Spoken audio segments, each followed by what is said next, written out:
for all of us. It's about predicting where the consumer is going and getting half of it right. One of the things we want to do is create ads that don't suck. Embracing change creates great possibility. I'm Alan Hart, and this is Marketing Today.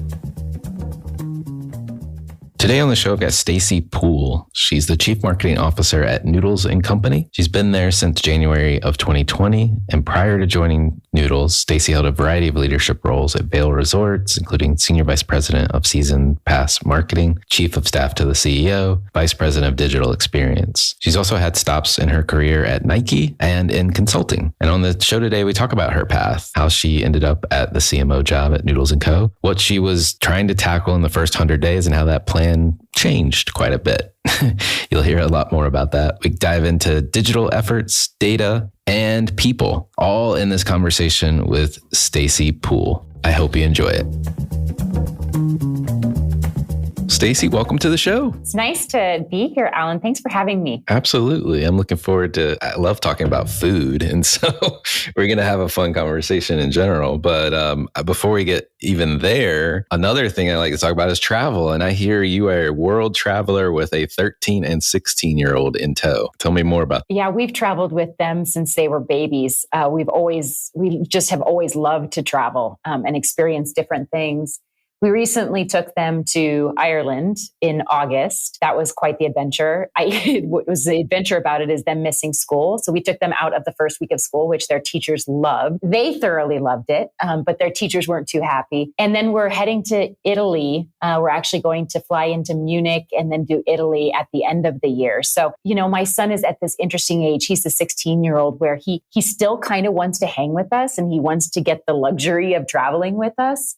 So I'm kind of taking advantage of it right now that they enjoy that and they enjoy being with us for that longer period of time. Yeah, no, I have a 15-year-old, just turned 15-year-old daughter, and same thing. Like we've traveled with her quite a bit. I have to ask, where are you guys going in Italy? Do you know yet? Yeah, we're going to fly into Munich for 4 days, and then we're heading down to Florence for 4 days, and just kind of that being our hub that we can then do some different trips to on a daily basis. And then we'll land in Rome, Rome is one of my favorite cities. So I cannot wait to share that with my kids. Yeah, no, Rome is awesome. I have a special place in my heart though for Florence because that's where I engaged to my now wife. Oh, congratulations. That's amazing. Yeah, yes. And I didn't realize, but I knew her family history was from that region, but I did not know. And I found out later from her dad, who was super impressed by my skills at the time, but super impressed that her great grandmother used to walk across the Ponte Vecchio to go to work.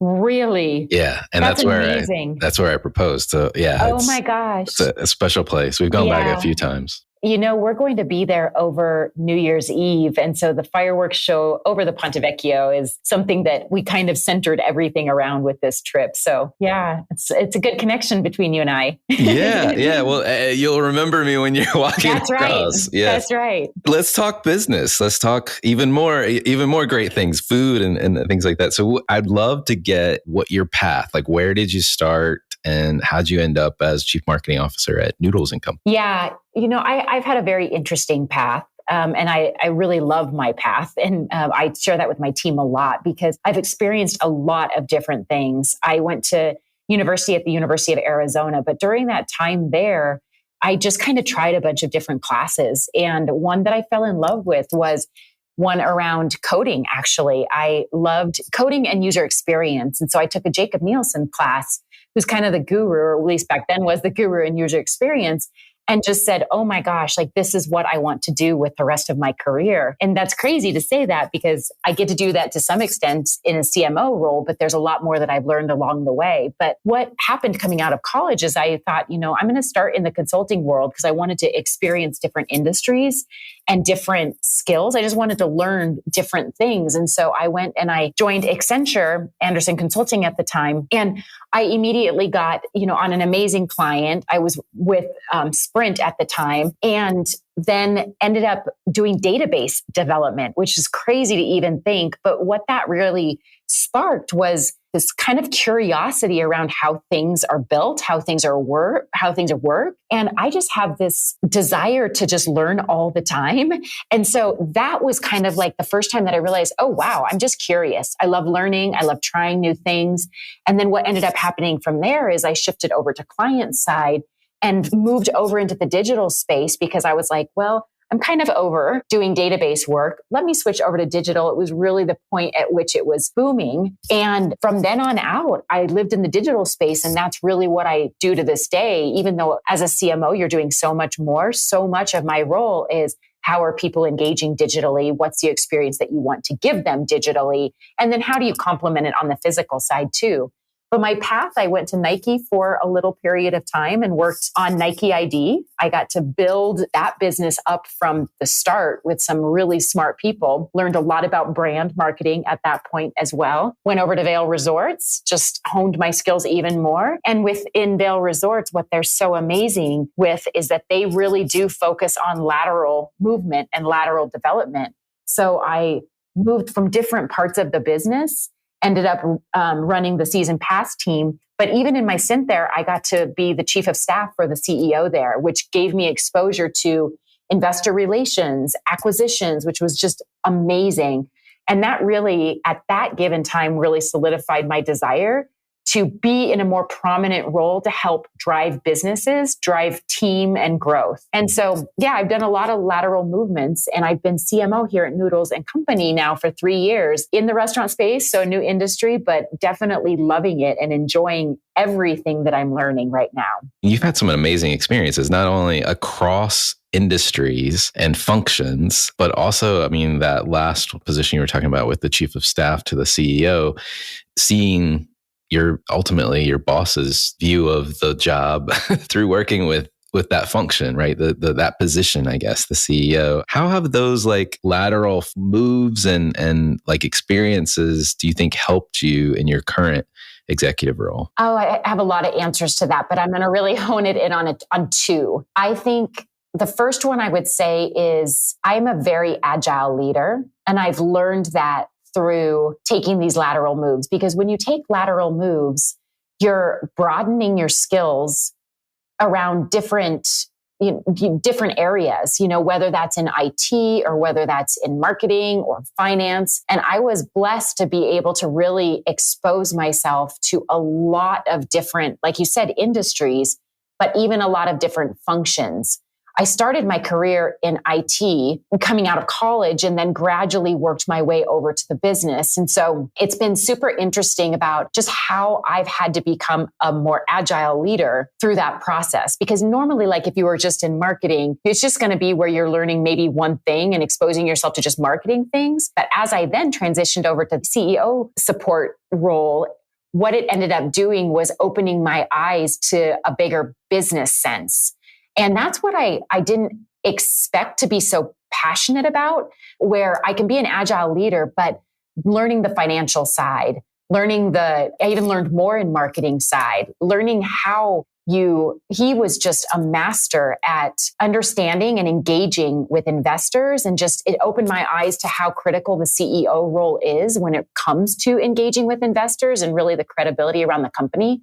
So yeah, it's both the agility as a leader, which I think is critical, but also this openness and understanding that you just got to be curious and learn and experience so many different things so that you can expand your skill and understanding of business in totality. I really like that a lot. And it's funny that you mentioned like being a very agile leader. I don't know if it's the moment in time that we're in or maybe what is being required of executives today, but I can't tell you, like I've had a conversation recently with somebody in the services industry. I've had a conversation with another CMO in the financial services industry, and then a executive recruiter, a notable one that places a lot of CMOs and those types of roles. And almost every single one has hit on either this notion of being agility as a leader, being able to work across functions. And then the executive recruiter in particular, he said, like, we have a drought coming of people that are ready and prepared to take on CMO roles because of a lack of cross-functional experience. And so like I just underlining it and putting exclamations next to your point that like, I think that if executive recruiters are looking for it, CEOs are looking for it. And then if CEOs are looking for it, CMOs need to step up. And, if you're preparing yourself to be the CMO or otherwise, getting that cross-functional experience is going to be critical. Yeah, I think that makes a ton of sense. And I think that my agility or my desire for change is probably my biggest strength and potentially my biggest weakness, because I just crave driving change, but also I have to be very careful and conscious about how fast I do it too, because I'm very action oriented. And I think that the benefit of getting exposed to all of these different functions is that I can change really easily, but I have to be mindful of the impact that has on, the people and the business at the same time. Yeah, that makes sense. That makes a lot of sense. Well, you're new to the restaurant industry. What have you learned about that industry? The restaurant industry is super fun. Food is just, like you said at the beginning, food is just fun, right? So I think what was unexpected for me was just how much I would actually love selling food. Because I come from a brand, of course, selling shoes, and then I went over to sell travel and season passes. And food has been probably my most favorite. And the reason for it is because from a marketer's perspective, you never stop fighting for that guest. You never stop fighting for the mind share. And I knew that was the case, but literally on a daily basis, people are making decisions about where they want to eat that evening or even for lunch, because that's starting to pick back up again. And knowing when and how to target those communications, what you want to put in front of them on a daily basis is just really, really fun. So that to me has been a really interesting and eye-opening experience that I didn't expect. I would also say that restaurants, I love the loyalty and the passion and this like relentless commitment to service. And Vail Resorts definitely has that in the winter, for sure, with what they do on the mountains. But man, the passion of a restaurant employee, especially like our general managers, is so inspiring. And so I would say that also was really interesting or eye-opening to me of just, they live and breathe their restaurant. They are so unbelievably proud of it, whether it is a small company or a big company. And to me, that inspires me every single day. And I just didn't expect that too. They just genuinely believe their restaurant is their life and their business and their family. So that's really, really cool to see. And then the last thing I would say is around technology, is that there's just a massive opportunity on the restaurant side. All restaurants are very operationally minded, but one thing that I think Domino's did really well, and I actually think Wingstop is doing it great too, is they're leading with technology to solve problems. And it's still about the service and they want to create great food, but it's very much about how can we leverage technology to make that experience better. So I think there's a massive opportunity for everybody to continue to think about the evolution of technology within their restaurant business. Yeah, all makes perfect sense. Let's talk a little bit about Noodles Co. And what's the business like? Like, give me and listeners geographic locations, et cetera. Like, how do you think about the totality of the business right now? Yeah.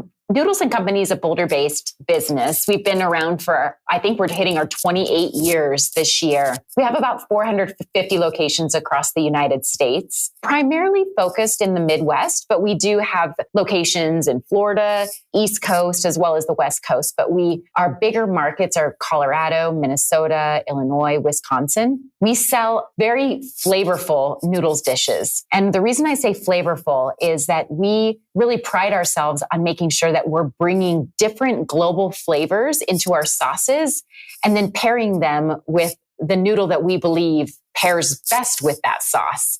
And we have about 13 different noodles, whether it's an elbow noodle that's on our amazing mac and cheese, or where you have a healthier noodle like our new linguine that is higher protein, lower net carbs. So we really try to make sure that our menu can meet the needs of any lifestyle. And we have a very wide variety of options to meet the needs of any lifestyle. Noodles & Company is really targeted to that millennial family. We over-index on families. So it's a very kid-friendly restaurant. And then we've been investing a ton, like I mentioned, in healthier options because we know that people want to have flavorful, craveable food, but they also are health conscious. So we make sure that we've got the zoodle on the menu or the linguine that they can pair with a very flavorful sauce and still get that craving that they've been desiring. Awesome. Well, I know the concept. I've visited, not a ton, but I have visited Noodles Co. a couple of times, and it was highly kid friendly because it was a number of years ago when I went, and we had my 15-year-old was much smaller at that point in time, and then we moved, I think, out of your radius. But I know you've also been working on the brand, and you've launched a new brand positioning, and I wondered if you could tell me a little bit more about that and what was the genesis of it, if you will? Yeah, when I first got hired at Noodles & Company, I definitely got hired more for my digital experience. I grew up in marketing on more of the data-driven side because Vail Resorts is very data-driven. And so coming over here, I knew that they were still struggling with just understanding the brand, making sure that people knew about the brand, but also an explanation of why the brand is special in comparison to all these other fast casual concepts. So we started the process before. It was actually in process when I first started, and I was going to try to wrap it up, and then COVID hit. And thank goodness that COVID hit. And it's the only time you'll ever hear anybody say that. But what that did is we put that on hold. But in the process of putting it on hold, we also started to do more extensive research on how people think of the brand. And it gave me an opportunity to really understand how guests think of the brand. And what we found through that process was there was one common statement that we heard from multiple focus groups. And that statement was, it is just so surprising how good Noodles is. And then when you unpack that a little bit more, the way that the guest described it was, their food is so good. You don't expect that. The value's good. The service is good. And it's all of a sudden like, well, wow, when people say you don't expect it and it's so good, we thought, how do we take advantage of this consistent statement that is being brought forward? And that's where the brand positioning came to life. It came to life through those focus groups. It came to life through our employees' behaviors. And what that translated into were two words, and that's uncommon goodness. And that uncommon goodness is unexpected. They're so good. And so we launched that in May of 2022 and have seen great momentum around it, both internally and externally. People are really excited about the positioning. It's getting a lot of credit for being so accurate. And if you have been to Noodles & Company like you have, even if it was 10 years ago, you know our food is really, really good and the people are good. Our value system is good. And we want to continue to keep focusing on that. And uncommon goodness, that positioning just gives us a guardrail, right, to continue to make decisions around what is good and what's right for our guests and our employees. So I'm very, very proud of what we have launched. And there's just so much more to come off of those two words. Yeah, I love the positioning. And it is great when the positioning is a mirror, if you will, of what consumers already think of you. I think it makes it so much more successful because when they see it, they resonate with it. They're like, yeah, of course, that's it. You've nailed it, And it kind of it almost reinforces their own conclusions about the brand. And that, as you think about where a brand lives, it really lives in their heads, not in our briefs.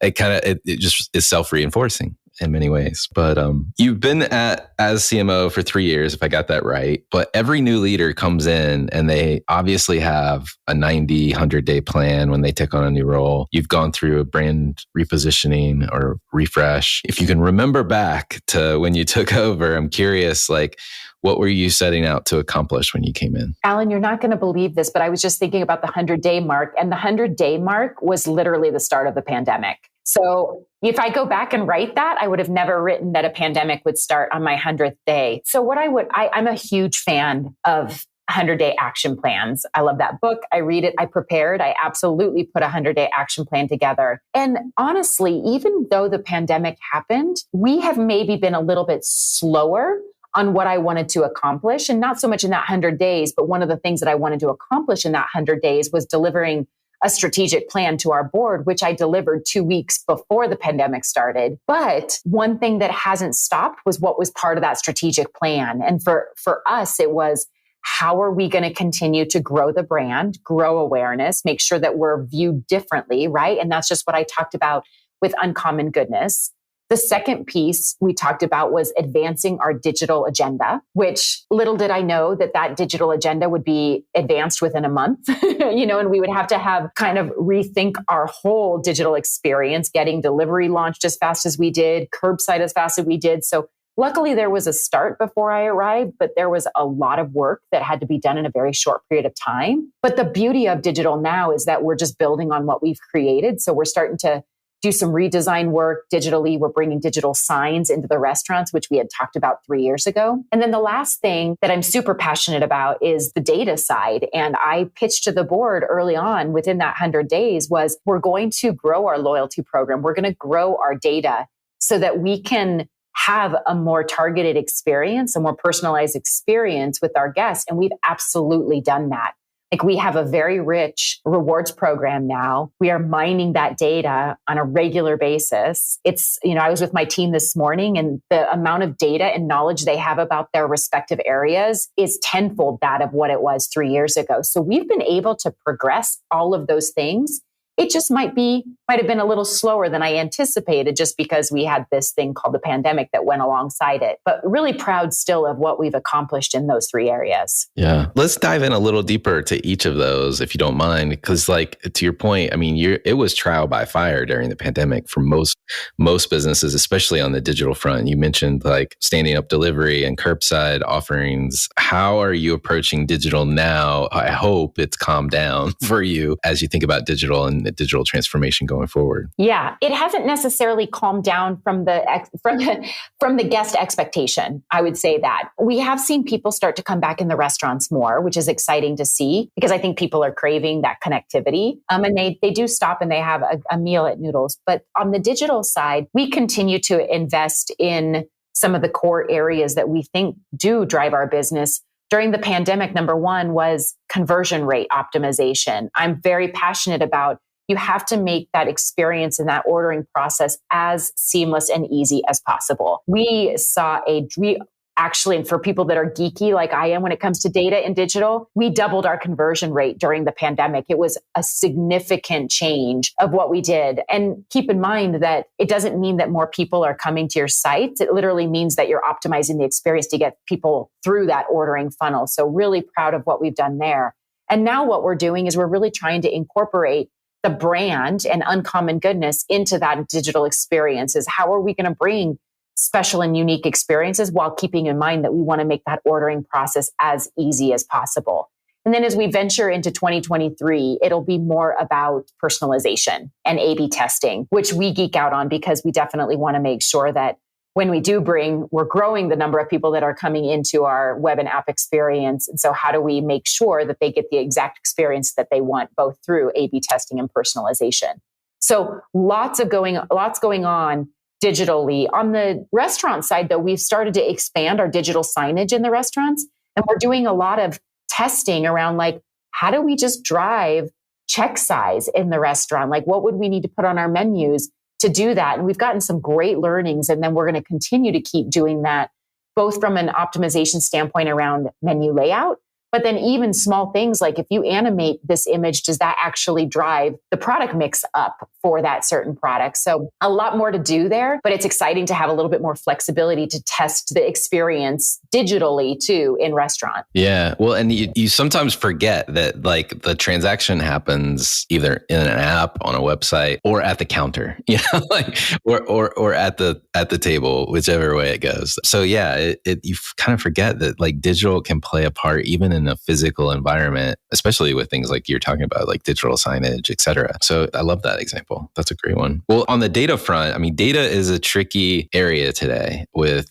cookies going away, people driving towards more first-party data solutions. Then you've got, coupled with that, privacy and trust and being good stewards of your customers' data. What are you thinking about as it relates to the data world that you're trying to build? Yeah, we definitely want to make sure that we're careful. And I think when the pandemic first started, we did a little bit more blasting of communications to our loyalty members because we were so desperate. I think most restaurants were pretty desperate. You had to. Yeah, just to kind of try to recover from the massive losses early on. But we've grown our rewards program a lot over the last. We're almost to 4.5 million members, which is really good for a size of our size, like just in terms of our footprint.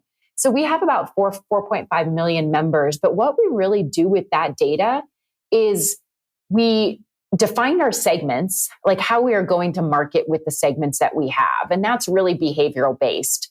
So how often are they coming? What do they care about when they do come? What's bringing them back over and over? So we mine that data and we bring forward insights that ultimately help drive the go-to-market strategy.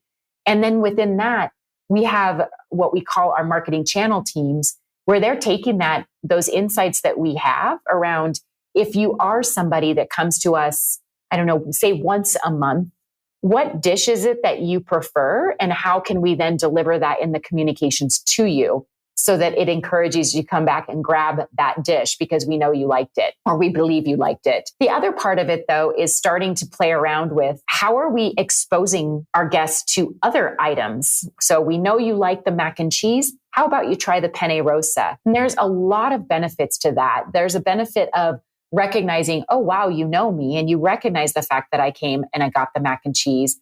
But the penne rosa is a higher margin product for us.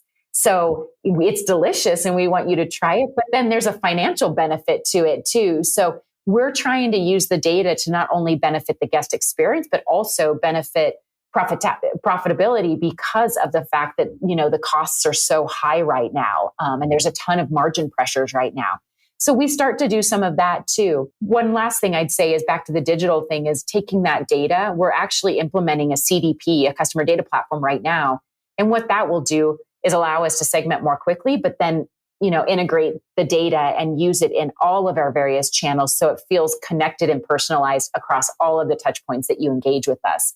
So that's a super exciting project right now. It's going to take us a little bit of time to operationalize that, but it's going to be really exciting to have a more holistic view of our guests and how we go to market with them. Yeah. I mean, that's a big component and it will take time to implement, I'm sure. But with all the data that you're talking about, I mean, you have to have somewhere to organize it, to synthesize it, to make it easily accessible across the journey that the customer is going through. So it's vital. It's so funny that I guess years and years ago, the house file, if you will, in old direct mail lingo was vital. Like that's how you made money. And I feel like we flash forward to today, we've kind of come full circle a little bit, even though our data is a lot more rich and a lot more interesting now. But that CDP or that data warehouse, if you will, of all of the data is so vital to being able to power your marketing. I agree. I also think you often hear people say like, well, isn't that kind of creepy? And I think it's just an expectation now. I really do. I think that especially the younger generations want you to know enough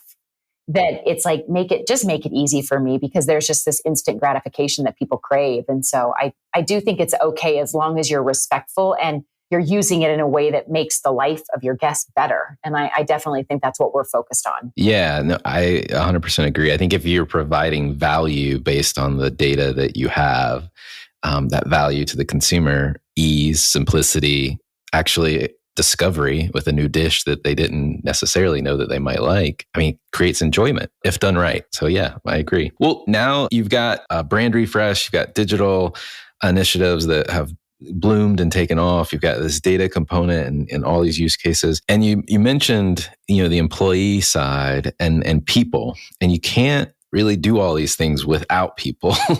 So how do you approach the people side of the business and those people that you're leading today? Alan, this is my favorite topic. And so hopefully we can have like 15 more minutes. I'm kidding you. But what I would say around approaching the people is in 2019, I would have told you I'm a great leader. Like I would have said, I've learned a lot about myself. I've learned what people need, what people want, and I'm highly invested. In 2022, I would tell you I'm an average leader. And the reason for that, and I'm working really hard on it, is because it's so different leading now than it was 3 or 4 years ago. The expectations are different. The engagement is different. The remote environment is different. And so what I think has held true for me, and it still remains part of my core, is I'm a very balanced leader.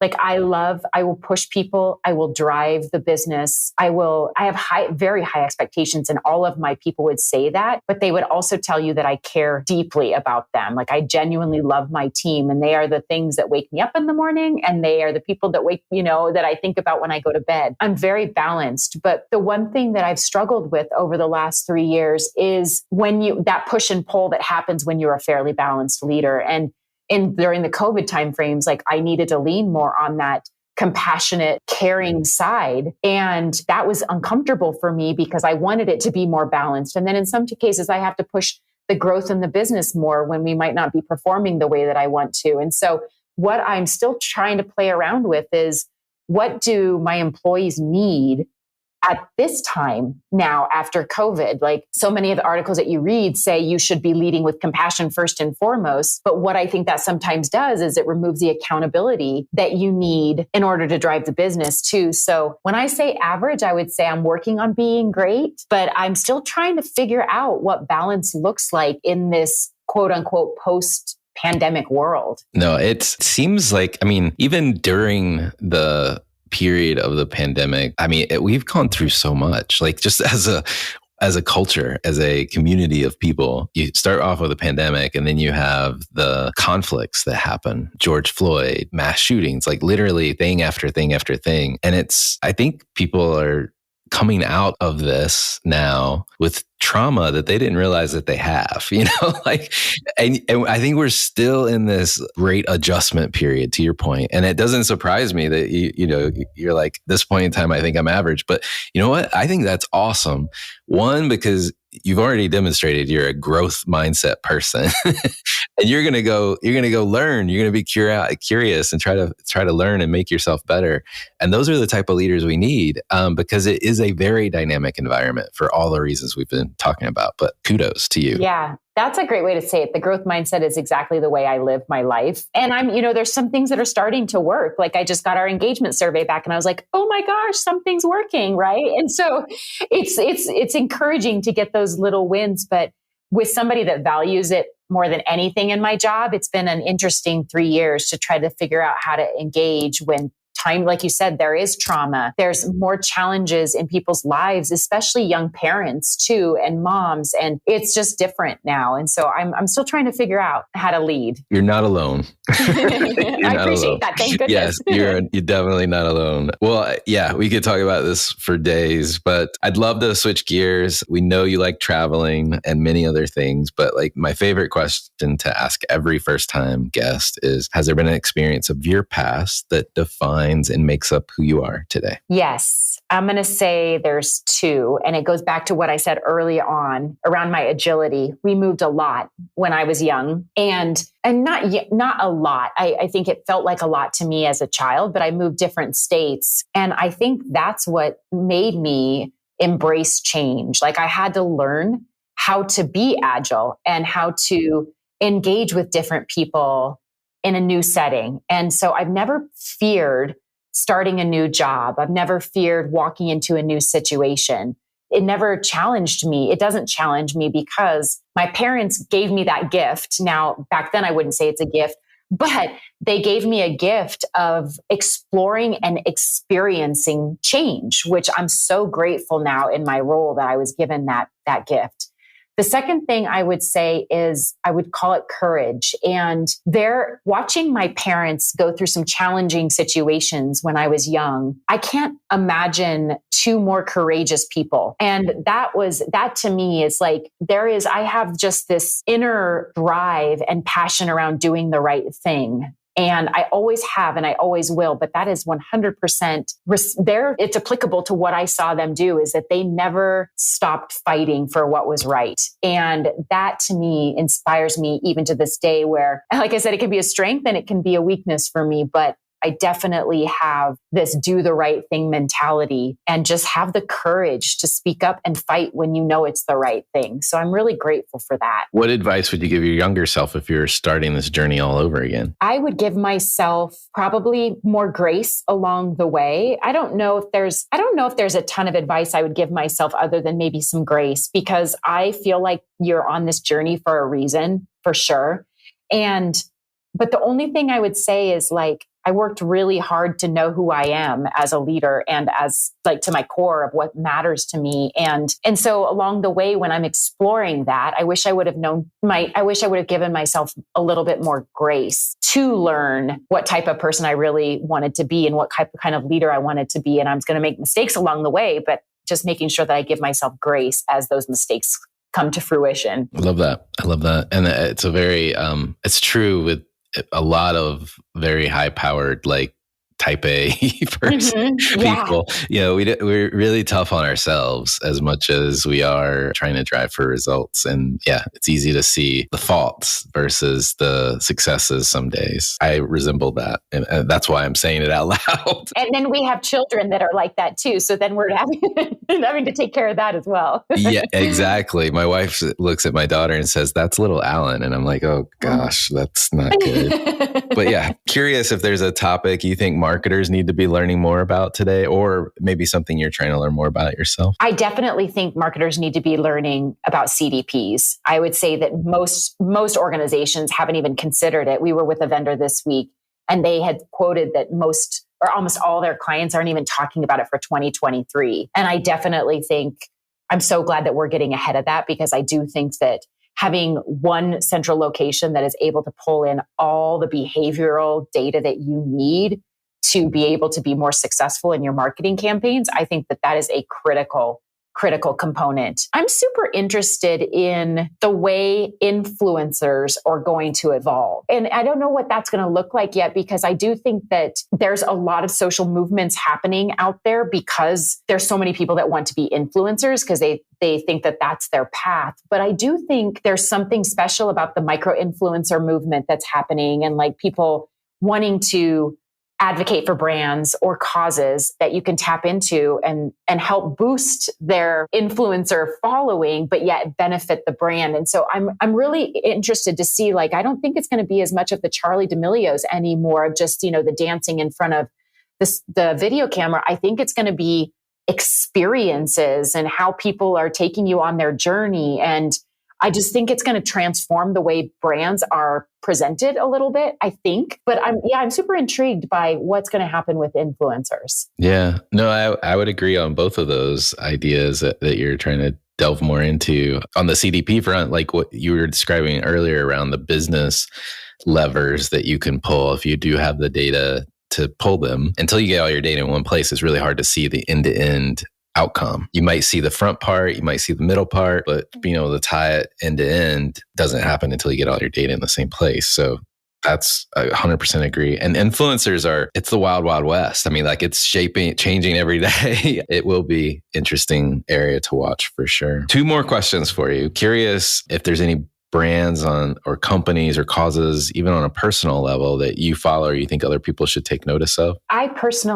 sit on a board of a nonprofit here in Colorado. It's called Community First Foundation. Really, really proud of what we're doing there. It's a foundation that supports, all the nonprofits in Colorado and really trying to raise money and then distribute that money in a really impactful way. So I'm very passionate about that because, of course, not only I sit on the board, but I see all of the good and all of the money that they're putting into our communities here in Colorado that I feel very inspired and fulfilled by. So definitely follow that one.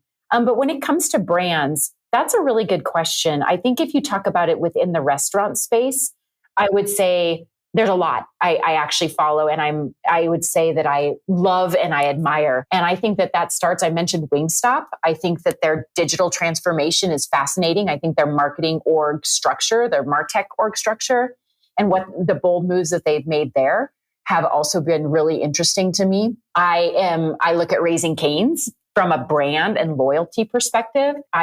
Shake Shack is really interesting to me, especially from a digital, in restaurant experience. So there's a lot Kava, I think they're up and coming. So I think that there's so many interesting things that a lot of those brands are doing, whether it's from a brand campaign perspective or whether it's like from digital transformation. I love watching those. If I think outside of the industry, it kind of honestly depends. I'm a big fan, and I've said this before to other people, is I love Kiwi Crate. If you have a child that, it's a subscription model, but it's very target. I love it. It's fantastic for kids, but it's also just such a great tool for parents to have something to engage with their kids on. So I'm a huge fan of Kiwi Crate. But most brands, if I am intrigued, it's where they really know who I am. I think Athleta does a great job. I think that they probably send too many emails, but they know that I'm a loyal follower of that brand, and it's very targeted to me. So I like watching that kind of stuff too, of like the CRM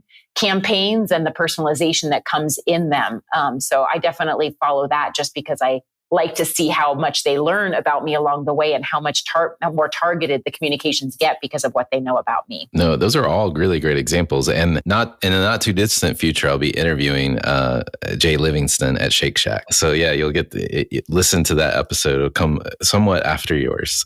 That's great. No, that's great. I'll definitely listen. This will be the second time I've interviewed him. He was at BarkBox before that, the subscription pet business. Oh yeah. Yeah. I never have done BarkBox, but I was always intrigued by it. Yeah. So it should be fun, but interesting connection there. Last question for you is, what do you feel like is the biggest opportunity or threat facing marketers today? I think that the biggest threat is the unknown, honestly, like the inflationary pressures, the economic challenges, the political unrest, social unrest. I think it's just you have to constantly be ready for that change and how you're going to pivot quickly. I think that that's, at least for me, it's always like, how are you protecting your brand? How are your employees showing up in a way that's positively representative of your brand, but that keeping in mind that, things are going to happen, and how are you going to respond to those things, or at least like proactively prepare a response to be able to address things when they do happen. But for marketers, I think there's this really interesting tension where you've got the cost pressures, and yet you're trying to drive the business and trying to promote the products that drive the business, yet those might be the higher cost products. And so it's interesting, that I just think that economic and inflationary pressures are very real. And it's hard to be a marketer right now when you want to cater to what the guest wants, but you've got to keep the business and the profitability in mind at the same time. So I think that that's going to continue to be a pretty big pressure in 2023. Yeah, I 100% agree. And it is really all three of those: inflation, just general economic situation, social unrest. I mean, they're existential threats, right? You can only prepare to be flexible, but you don't know necessarily until it happens where it's going. So yeah, back to your agility. Yeah, correct. It comes all back to that one word. Yeah. Yes. Stacy, thank you so much for coming on the show and spending some time with us. I greatly appreciate it. I've really appreciated it, Alan. Thank you.